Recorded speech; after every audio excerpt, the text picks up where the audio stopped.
Okay, so I recently bought this beast off Facebook Marketplace for 280 Australian dollars. It is a Hitachi C10FS Generation 1 saw, and from the reading I've done, it is arguably the greatest drop saw or chop saw ever made. So for $280, an absolute steal. And the construction of this thing is incredible. Made in Japan, unlike any generation model after this one, which aren't made in Japan.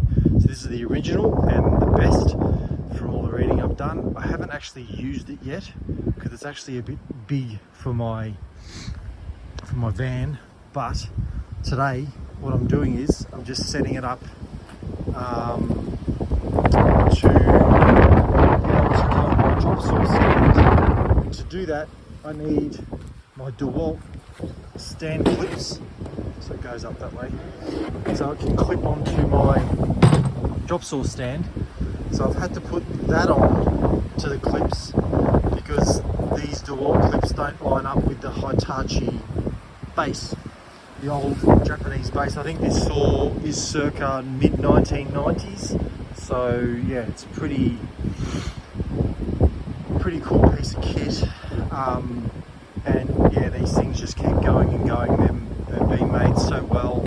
In this case, this is a sliding saw,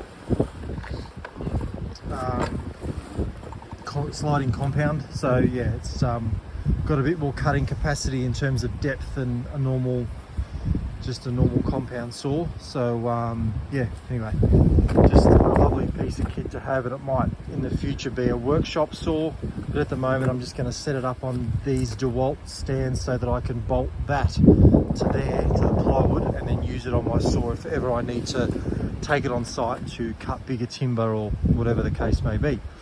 So I've got 3 fixing holes here, and one at the back underneath there, in there, that I need to use to fix it to the plywood.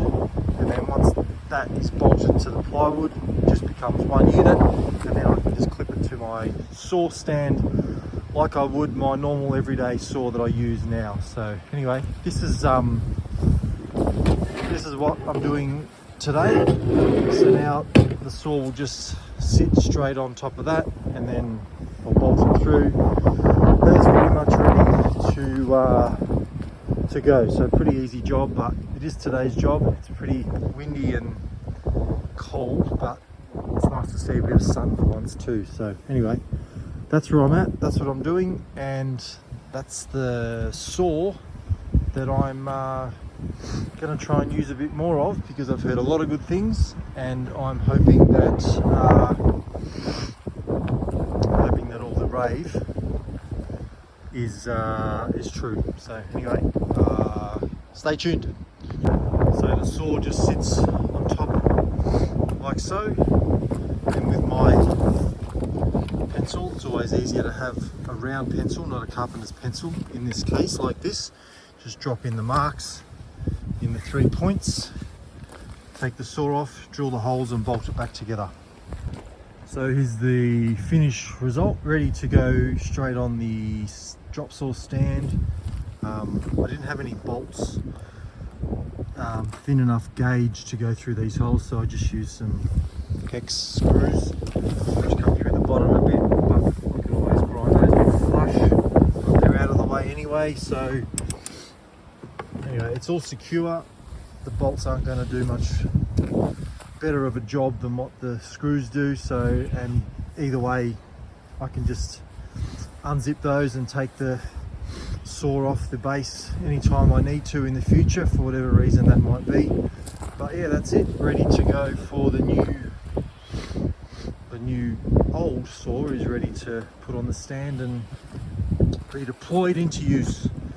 Hope you enjoyed, and not sure what you could have gotten out of this video, but you know, either way, enjoy. I hope you enjoyed watching, and I'll see you in the next one.